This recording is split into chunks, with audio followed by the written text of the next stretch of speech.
Empreendedorismo, inovação, negócios. Aqui agora vamos falar com o Roberto Sequia, que é CEO da empresa B2B Negócios e Inovação. Gente, ele tem muito conteúdo para nos passar e falar sobre essa área de inovação, toda a sua experiência, certo? Muito obrigada pela sua presença aqui, Roberto, de estar aqui conosco e contribuindo junto com esse conteúdo aqui, que a gente precisa muito falar sobre isso. Quando a gente fala em empreender, uma vez um anjo de uma startup falou para mim que empreender é insanidade, mas é uma insanidade boa, é ousadia. E eu já vou começar com uma pergunta provocadora. O que é empreender para você? Empreender é atitude, é fazer acontecer.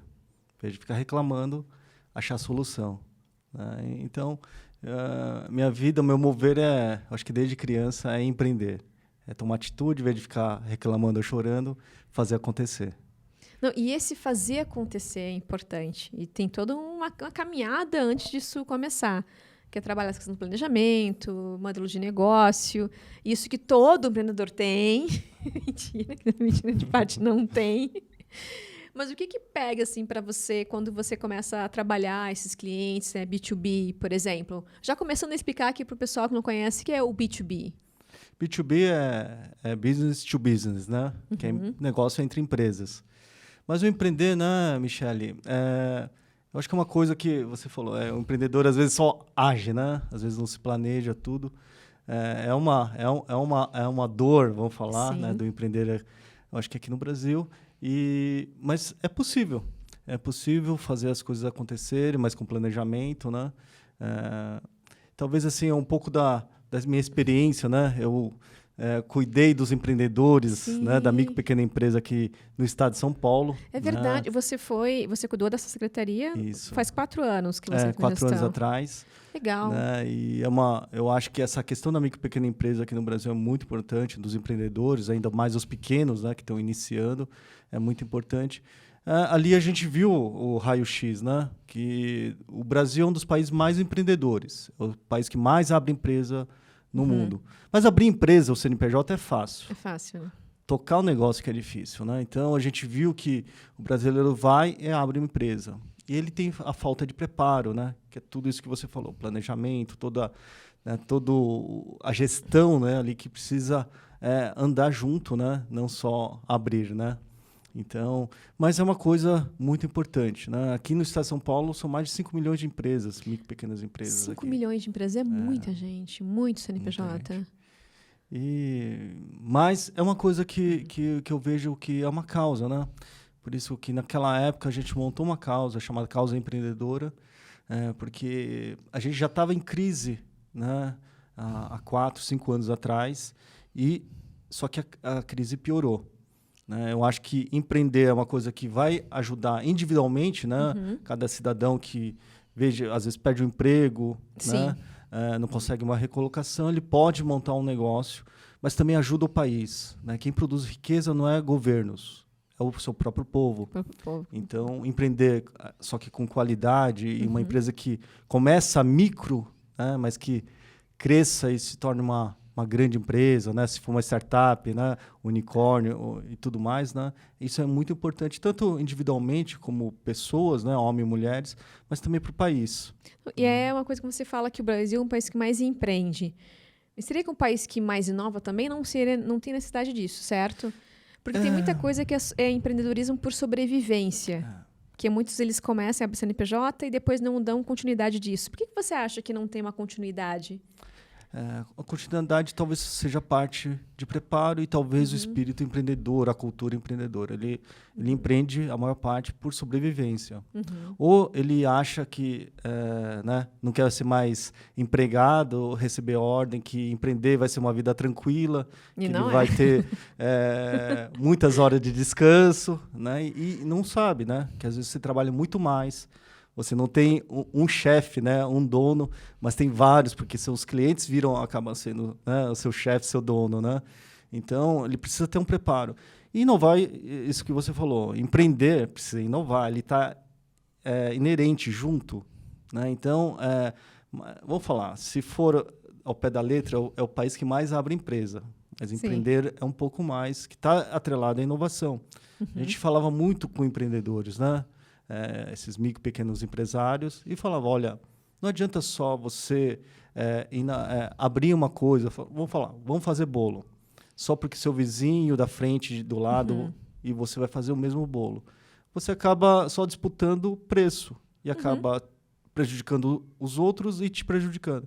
É melhor inovar, né? Faz um bolo diferente.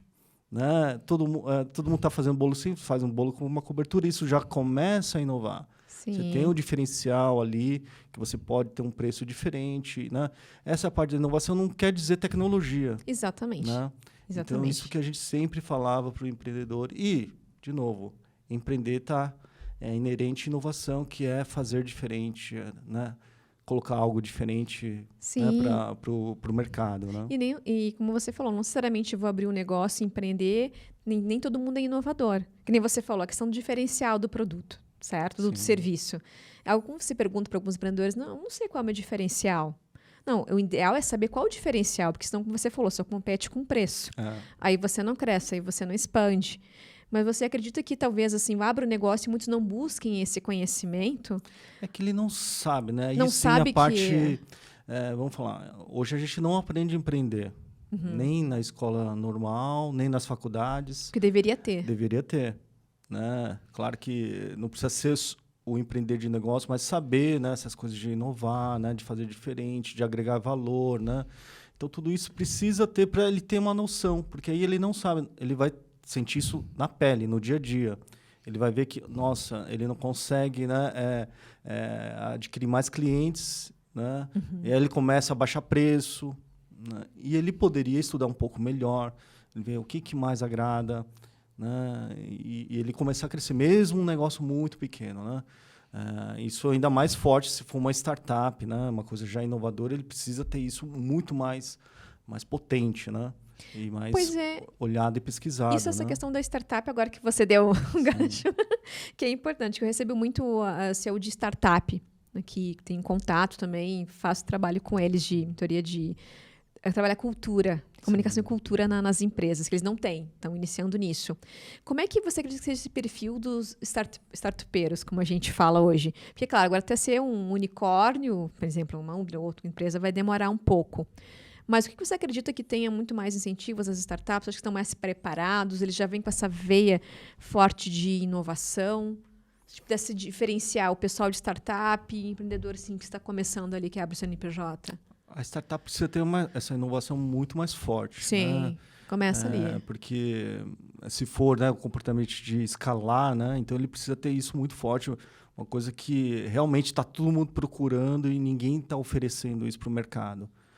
Fazer diferente, uma coisa muito mais fácil. Então, a startup precisa estar isso já 1000 vezes mais do que uma empresa normal. Senão, ele não é uma startup. Ele pode ser um negócio normal, né? Nem todo mundo precisa ser uma startup. Pode ser até um negócio bom que renda, né? Mas não que vai escalar igual uma startup. Agora, uma startup, a gente vê muita cópia, né?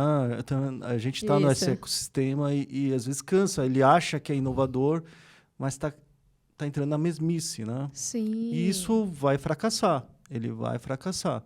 Né? Ele pode até ter uma cara, uma maquiagem tecnológica, assim, mas no final, quem vai ditar o mercado? Nós, consumidores. Realmente é diferente, mais prático?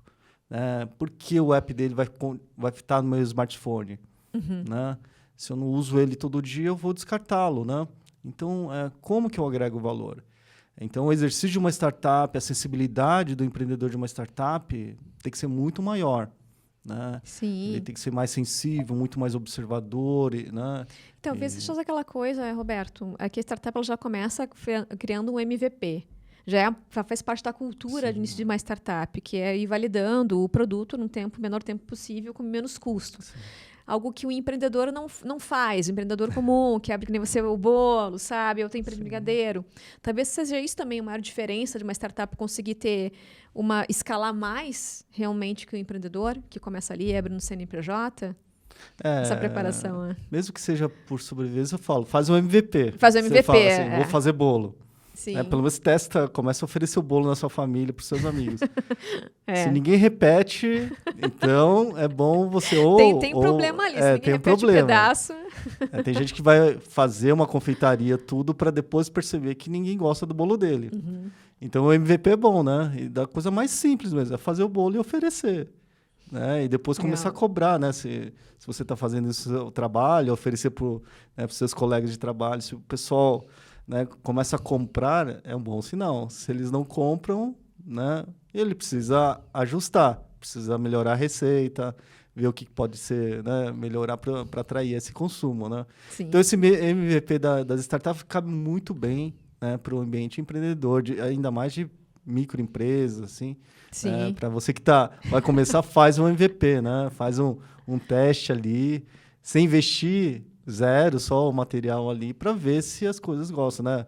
Vai desde comida, costura, coisas assim, para a pessoa ver se tem aceitação. Sim, se você começa a receber elogios verdadeiros, né? Não de pais, né? De irmãos, assim, mas de outros, é muito interessante, né? Começa assim. Experienciar o produto. Essa é uma prática de uma startup que o empreendedor pode também começar a ter. Sim. Eu tive um convidado também que falou uma coisa que a gente concorda, que muitas empresas que ele chega para fazer um trabalho final lá de marketing, e tem muitas que não têm planejamento, empresas já consolidadas, tem algumas que não entendem nem quem é o seu público-alvo.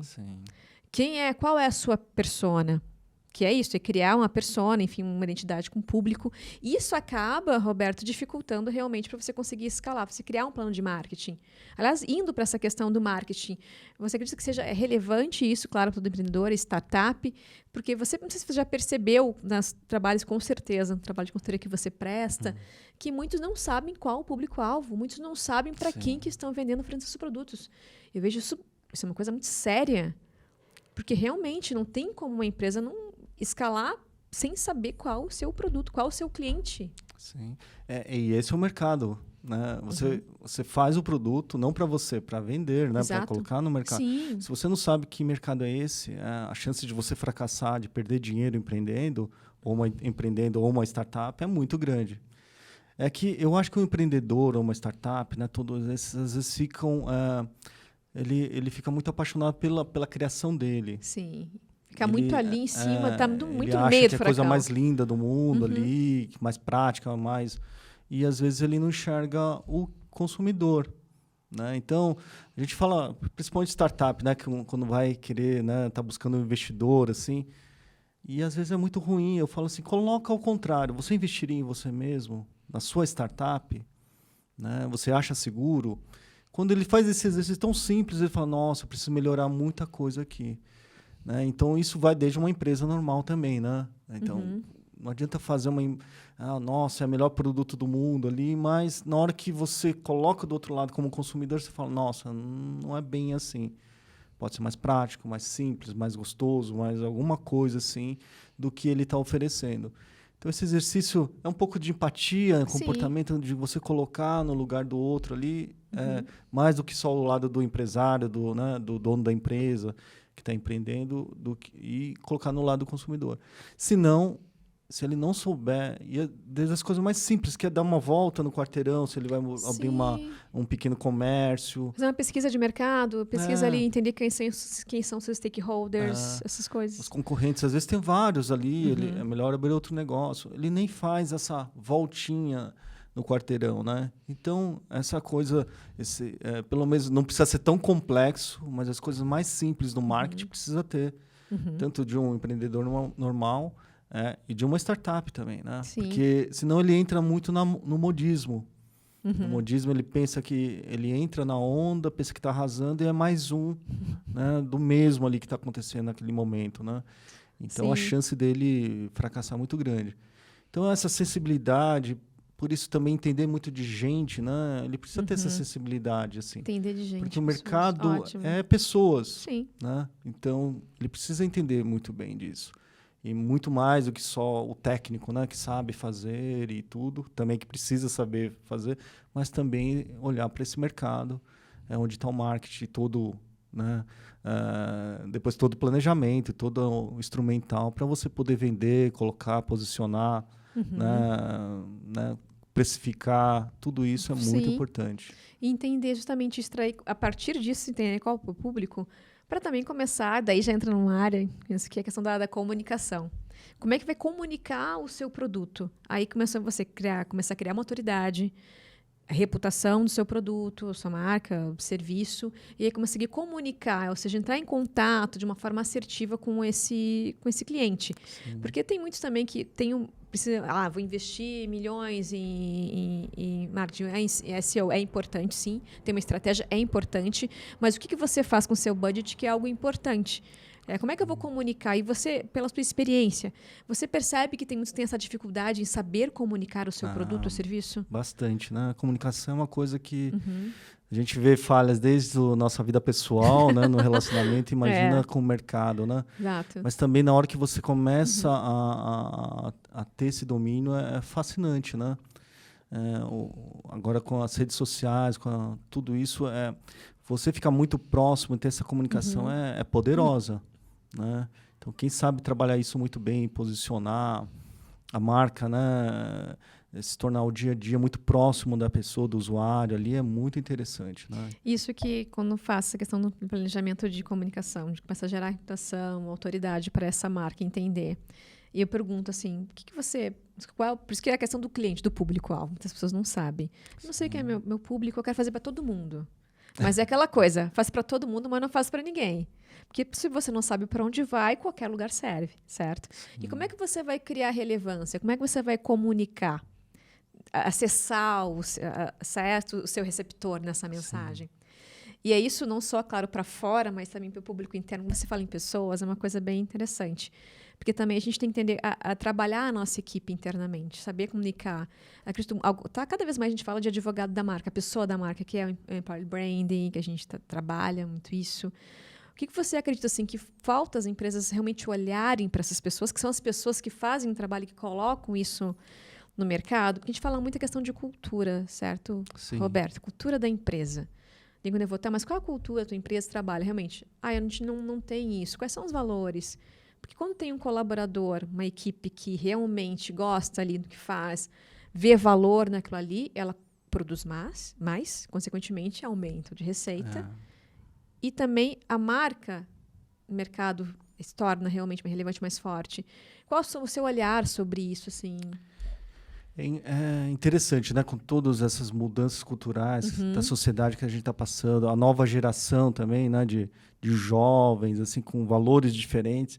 Eu acho que isso é cada vez mais importante, até para reter quadro, né? Funcionários muito bons, Sim. assim.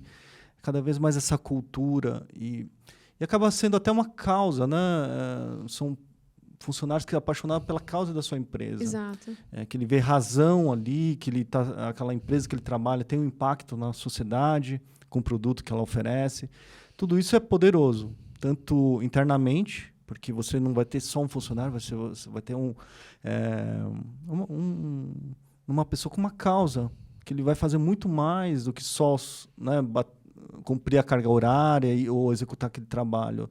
Ele vira um apaixonado por aquilo. Aquilo transcende de uma forma poderosa. E isso depois também, porque isso também começa a afetar, contaminar também os consumidores, né? Que vê isso, né? Exato. Então ele vê aquele produto, né, com valores diferentes, que tem uma causa por detrás e vira um apaixonado, um fã daquele produto, né, daquele serviço. Ele vira um fã e assim, com as mídias digitais, aquilo se torna cada vez mais poderoso. Então, essa comunicação, e não é só comunicar de falar bonitinho, ter uma imagem, mas assim, ele é um pouquinho mais profundo e verdadeiro, né? Talvez uma coisa interessante que hoje o consumidor tem muito mais poder de descartar, por isso que até empresas grandes podem ser descartadas por uma startup extremamente nova. Se ele atende melhor o cliente, ele mesmo, né, com o melhor produto, ele descarta uma empresa centenária. Exatamente. Então, esse poder é cada vez maior. Então, por isso que as empresas não adianta mais o faz de conta. Porque antigamente o marketing também era, entre aspas, o enganar, né? Você cria uma imagem externa, ele não tinha profundidade por detrás. Exato. Né? Então, você conseguia ser líder de mercado assim. Hoje, não. Se você não é verdadeiro, ter valor real, você pode realmente ser descartado. né? A gente viu mega empresas sumirem porque não conseguiu acompanhar né, a vontade do consumidor. Chegou uma concorrente oferecendo algo, trocou muito rápido isso, né? Então, cada vez mais, eu acho que isso é importante, né? Essa geração, cada vez mais, ele prefere até pagar um pouco mais se a empresa tem os valores, né? De repente, do meio ambiente. Né? Então, ela troca aquilo lá. Sim, eu, por exemplo, assim, eu prefiro qualidade de vida, né, do que realmente o dinheiro, claro, é importante, mas assim fica em terceiro plano dentro de uma escala de valores. Sim. Então, legal, me sinto bem aqui trabalhando. Acredito eu que seja muito o sentimento do pertencimento. Eu pertenço a algo, eu pertenço a uma causa, então eu vou trabalhar para aquela marca. E realmente é o acolhimento. Né, e pertencimento, que é uma coisa que é muito forte, a gente percebe isso, pelo menos as coisas das empresas. Esse pertencimento é poderoso, né? E todo mundo quer pertencer a algum grupo, alguma causa, alguma coisa que faça sentido para a vida dele, né? O dia a dia da vida dele é importante esse sentimento, né? Por isso a comunicação nesse sentido é interessante. E ele é simples, mas ao mesmo tempo complexo. Ele tem que ser simples, né, para ser entendido por todo mundo, mas ele tem que ser profundo, né? Exatamente. Profundo. Se ele for raso, hoje as pessoas descobrem e descartam. Rápido. Tem muito acesso à informação. Tem hoje cada vez mais ser verdadeiro, tanto a empresa quanto a persona. É uma coisa muito importante. É uma coisa simples, na verdade, sempre existiu. Sempre existiu. Sempre existiu e que estamos potencializando agora. Sim. Isso. Roberto, nosso papo tá tão legal. Só que a gente está acabando o podcast. Mas eu gostaria de perguntar para você, assim, dar uma dica, sabe? Uma mensagem final para o pessoal que está aí, sabe, nos escutando e nos assistindo também. Qual a sua sugestão para quem está empreendendo, inovando nessa área do B2B, certo? E passar também aí para como faz para encontrar você, falar um pouquinho mais com você. Tá. Não, de novo, empreender, tanto para você, né, que está passando por dificuldades ou está insatisfeito, né? Então, faça, né? Em vez de esperar que alguém faça por você, faça. E isso é muito importante para o Brasil nesse momento, né? A gente está numa crise, depois pós-pandemia, uma crise mundial. Exato. Que os empreendedores do mundo precisam agir. É um grande momento, né? Porque eu acho que é um momento que se abre o mercado para muita coisa diferente, de forma diferente de oferecer, de consumir. Então, ao mesmo tempo que parece ser difícil, é um momento de muita oportunidade, abundância. Mas, observe, não adianta só olhar para um foco, né? Eu falo que a gente tem um pescoço que pode virar 360 graus. E ali pode ter muita oportunidade, né? Então, realmente, assim... E hoje o conhecimento ele não precisa estar em faculdades ou cursos. Ele está disponível na internet. Então, não entre de forma amadora, porque abrir um CNPJ é muito fácil. Uma MEI, você entra lá no portal, você abre em 1 minuto um CNPJ. Mas tocar o dia a dia é muito difícil. Então, aprenda também. E nunca fique sozinho, né? Principalmente você pequeno, é impossível a gente saber tudo, então se junte, né, com outros, compartilhem dor, sucesso, ensine o outro, né, que é muito importante. E por isso, né, a gente tem, quem quiser entrar em contato comigo é Roberto Sequia, a gente tem as redes sociais, tanto no B2B Business Connect como a Causa Empreendedora, né, e a gente espera vocês e, né, a gente está no ecossistema, a parte voluntária é grande, a gente ajuda startups, mentora, participa de vários programas, né, e a gente quer ver cada vez mais as pessoas colocando mais coisas, né? Porque mais coisas para a sociedade. O empreender é um momento que você pode colocar a sua personalidade, coisas novas, né? Por isso, eu sou muito otimista e eu quero ver coisas novas acontecerem. Legal. Né? Até falo, principalmente das mulheres, né? As empresas são muito masculinas ainda. Sim. Eu fico imaginando se as mulheres estivessem empreendendo e colocando a percepção dela. Não que são os produtos só para mulheres, né? Produtos criados por mulheres, que até nós, homens, vamos consumir de forma diferente porque tem esse olhar diferente da mulher. Então, eu quero ver mais empresas diferentes, assim, oferecendo produtos, serviços diferentes. Eu acho que é um momento que a crise acho que proporciona isso. Sim. Né? Mais oportunidades de saírem coisas novas. E também dentro das empresas, o intraempreendedorismo, a questão, vamos lá, Sim. trazer mais lideranças femininas. Sim, com né? esse olhar, né? Com esse olhar. E que as com mulheres característica. realmente coloquem o que elas acreditam. Né? Porque é ali que vai acontecer. Não adianta só uma mulher tocar uma empresa como foi sempre tocada por homens, mas que ela possa começar a colocar a personalidade dela, a sensibilidade dela, as coisas que... Né? Ainda bem que homens e mulheres são diferentes, né? Sim. E que se complementam. Com certeza. Por isso que eu acho que agora a gente precisa dar mais espaço para que as coisas das mulheres se coloquem ali, né? Então... Perfeito, adorei, viu? Gostei dessa fala. E vamos lá, nessa causa juntos. Muito obrigada pela tua energia, estar aqui, pela tua presença, viu, Roberto? E vamos nos falando, a gente tem muita coisa para falar. Tá legal. Muito obrigada, pessoal, que está aqui nos assistindo. Ó, segue aí o Roberto Sequia nas redes sociais. E ó, tenha uma ótima experiência. Um beijo.